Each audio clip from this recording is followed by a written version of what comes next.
بسم اللہ الرحمن الرحیم۔ السلام علیکم دوستو، دنیا بھر کی بریکنگ اور سلیکٹڈ نیوز میں آج آپ سنیں گے، لیکن اس سے پہلے اگر ہو سکے تو لائک اور سبسکرائب کا بٹن ضرور دبا لیں۔ شکریہ۔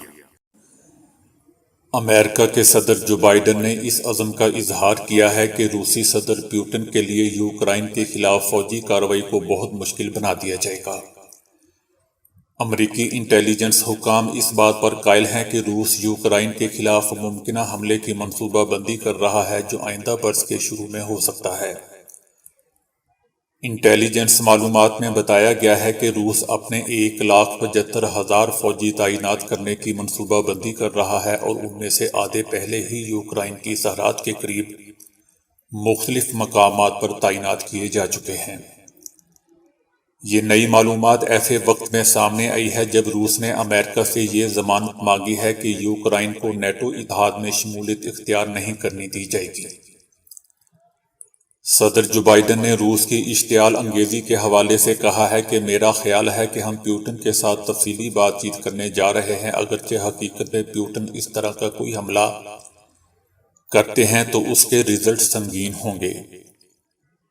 امریکی حکام اور امریکہ کے سابق سفارتکار کہتے ہیں کہ صدر پیوٹن واضح طور پر ممکنہ حملے کے لیے راہ ہموار کر رہے ہیں، تاہم یوکرائن کی فوجی ماضی کے مقابلے میں آج بہتر طور پر مسلح ہیں۔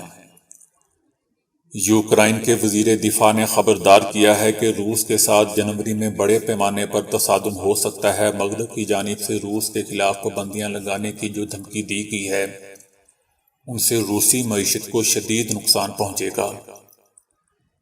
اس سے پہلے صدر جو بائیڈن کا کہنا تھا کہ اگر وہ کسی کی ریڈ لائن کو نہیں مانتے تو ان کی انتظامیہ روسی جارحیت کو روکنے کے لیے نئے اقدامات کرنے پر غور کرے گی۔ روس کا کہنا ہے کہ اگر امریکہ یوکرائن کے معاملے پر روس کے خلاف مزید پابندیاں عائد کرتا ہے تو روس یقینی طور پر زبردست رد عمل ظاہر کرے گا، اور یہ ایسا جواب ہوگا جو ہم نے پہلے کبھی نہیں دیا۔ ہمارے پاس رد عمل کے سوا کوئی چارہ نہیں ہے، اور اس بار ہم کیسے رد عمل ظاہر کرتے ہیں وہ سب دیکھیں گے۔ دوسری طرف امریکہ نے روس کو خبردار کیا ہے کہ 2014 میں کریمیا جیسا اقدامات کرنے سے گریز کیا جائے۔ ہم روس کے یوکرائن سے متعلق جارحانہ اقدامات پر نگاہ رکھے ہوئے ہیں۔ ہم نے یوکرائن کی فوجی امداد میں اضافہ کر دیا ہے اور روسی فریق کو براہ راست آگاہ کر دیا ہے۔ ان کو کہا ہے کہ اگر 2014 کے کریمیا الحاق سے مشابہ کوئی قدم اٹھایا گیا تو ہمارے پاس بہت سی ترجیحات موجود ہیں۔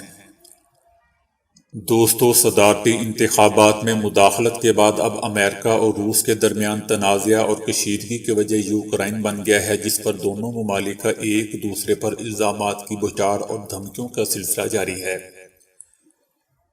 امریکی صدر جو بائیڈن نے یوکرائن میں روسی مداخلت پر غصے کا اظہار کرتے ہوئے کہا ہے کہ اگر روس نے عسکری کارروائی کی تو ہم یوکرائن کی مدد کریں گے۔ یوکرائن پر روسی حملے کو ناکام بنانے کے لیے ہر ممکن اقدامات اٹھائیں گے۔ روس نے کہا ہے کہ یوکرائن پر حملے کا بہانہ بنا کر کچھ لوگ روس کی قومی سلامتی پر حملہ آور ہونا چاہتے ہیں۔ ایسے لوگوں کے عزائم کو خاک میں ملا دیا جائے گا۔ دوستو، یاد رہے کہ روس اور یوکرائن کے درمیان تنازع کا آغاز 2014 سے ہوا تھا، جب روس نے یوکرائن کے مشرقی صنعتی علاقے ڈونباس میں علیحدگی پسندوں کی حمایت کی تھی۔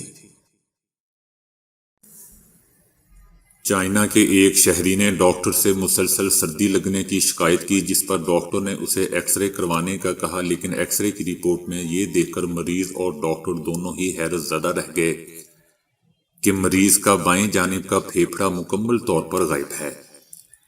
بعد ازاں مریض کو یاد آیا کہ وہ 20 سال قبل ہوم سکول کا ورک کرتے ہوئے پین کا کیپ نکل گیا تھا، لیکن چونکہ اسے کبھی کسی تکلیف کا سامنا نہیں کرنا پڑا اس لیے اس نے اس بات کو زیادہ اہمیت نہیں دی۔ ڈاکٹر نے مریض کے اس انکشاف کے بعد کچھ مزید ٹیسٹ کروائے، جس پر جسم میں کیپ کی موجودگی کی تصدیق ہو گئی۔ تاہم ڈاکٹروں نے آپریشن کے ذریعے کیپ کو باہر نکال لیا، جو کہ پھیپھڑے کے منہ پر پھنسا ہوا تھا۔ آپریشن کے بعد ڈاکٹروں کا کہنا تھا کہ پین کیپ کی وجہ سے پھیپھڑا مکمل طور پر سکڑ چکا تھا اور اس کا سائز پین کیپ سے بھی چھوٹا ہو چکا تھا اور اب سکڑا ہوا پھیپھڑا دوبارہ ٹھیک بھی نہیں ہو سکتا، اس لیے مریض کو باقی زندگی ایک ہی پھیپھڑے کے سہارے گزارنا ہوگی۔ آج کے دور میں دل کی بیماری عام ہو چکی ہے۔ اکثر لوگوں کا خیال ہے کہ اس بیماری کی کوئی علامت نہیں ہوتی، لیکن یہ حقیقت نہیں ہے۔ ہارٹ اٹیک کی متعدد عام علامات ہیں، لیکن دل کے دورے کے شکار بننے والے اکثر افراد ان علامات سے ناواقف ہوتے ہیں، یہاں تک کہ دیر ہو جاتی ہے۔ دل کے دورے کی کچھ ایسی علامات بھی ہیں جو 1 ماہ قبل بھی موجود ہوتی ہیں اور ان کی روشنی میں درست علاج کروایا جا سکتا ہے۔ اگر آپ دمہ کے مریض نہیں ہیں لیکن آپ کو پھر بھی سانس لینے میں دشواری کا سامنا کرنا پڑتا ہے یا پھر چکر آتے ہیں تو یہ علامات چند بیماریوں کی جانب اشارہ کرتی ہے، جن میں سے ایک دل کا دورہ بھی ہے۔ اگر مسلسل آپ کو اکثر قے آنے، پیٹ میں درد، بد ہضمی یا پھر بیماری کی کیفیت طاری رہنے کی شکایت رہتی ہے تو یہ بھی ایک دل کے دورے کی جانب اشارہ ہے۔ آپ کو چاہیے کہ اس بارے میں فوراً اور ضرور اپنے ڈاکٹرز کو آگاہ کریں۔ سینے میں اٹھنے والی تکلیف یا درد دل کے دورے کی ایک بہت ہی عام علامت ہے، لیکن ضروری نہیں ہے کہ یہ درد دل کے دورے کی وجہ سے ہو رہا ہو۔ دل کے دورے کا سبب بننے والا یہ درد مختلف وجوہات کی جانب بھی ایک اشارہ ہو سکتا ہے، جس میں پٹھوں کا کھچاؤ، وٹامن یا پھر معدنیات کی کمی شامل ہے۔ کبھی کبھار یہ درد جسم کے ایک ایسے حصے میں ہوتا ہے جن کا بظاہر دل سے کوئی تعلق نہیں ہوتا۔ ممکن ہے اس درد کا آغاز سینے کے درمیان سے ہوا ہو اور پھیلتا ہوا گردن یا پھر جبڑوں تک جا پہنچے۔ اس لیے کسی بھی قسم کے درد پر ڈاکٹر سے ضرور رجوع کریں۔ بے چینی کی کیفیت بھی دل کی بیماری ہی کی جانب اشارہ کرتی ہے۔ اگر بے چینی کے ساتھ سر بھاری ہو رہا ہو اور چکر بھی آ رہے ہوں تو فوراً ڈاکٹر سے رجوع کریں۔ اگر کسی مریض کا بلڈ پریشر بار بار کم ہو رہا ہو اور اکثر مریضوں کی رنگت پیلی بھی پڑ جاتی ہے یا پھر انہیں دیکھ کر ایسا معلوم ہوتا ہے کہ جیسے وہ نیند بے ہوشی کی کیفیت میں ہو، تو ایسی صورت میں بھی فوراً ڈاکٹر سے مشورہ کرنا چاہیے۔ دل کی دھڑکن کی بے ترتیبی یا پھر تیز ہونے کا تعلق بھی سانس لینے میں دشواری، کمزوری اور چکر آنے سے ہے، اور یہ تینوں علامات اچانک ہونے والے ہارٹ اٹیک کی جانب اشارہ کر سکتی ہیں، اور بعض اوقات یہ علامات ہارٹ فیل ہونے کا سبب بھی بن سکتی ہیں، اس لیے ان کا علاج بہت ضروری ہے۔ انہیں نظر انداز کرنا نقصان کا سبب بن سکتا ہے۔ اس کے علاوہ تھکن اور کمزوری بھی ایسی علامات ہیں جو یہ ظاہر کرتی ہیں کہ مستقبل قریب میں آپ دل کے دورے کا شکار بن سکتے ہیں۔ برٹش ہارٹ فاؤنڈیشن کے ماہرین کے مطابق اگر آپ تھکن اور کمزوری کا بار بار شکار ہو رہے ہیں تو اس کو نارمل نہ سمجھیں بلکہ فوراً ڈاکٹر سے رجوع کریں۔ ماہرین کا کہنا ہے کہ ایسے مریض جو پہلے ہارٹ اٹیک کا شکار بن چکے ہیں انہیں دوبارہ دل کا دورہ پڑنے سے قبل ٹھنڈے پسینوں کا سامنا کرنا پڑتا ہے، یہاں تک کہ وہ پسینے میں نہا جاتے ہیں۔ اگر آپ ایسی صورتحال دیکھیں تو مریض کو فوراً قریبی ہاسپٹل میں پہنچائیں۔ دوستو، اپنی صحت کے ساتھ کوئی کمپرومائز نہ کریں۔ اگر تھوڑی سی بھی اپنے جسم کے ساتھ اب نارمیلٹی دیکھیں تو فوراً سے پہلے اپنے ڈاکٹر سے رجوع کریں۔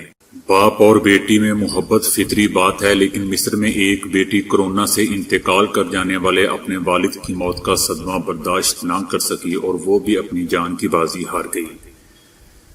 مصر میں نورین نامی لڑکی کے والد کورونا کے باعث انتقال کر گئے تھے، جو پیشے کے اعتبار سے استاد تھے۔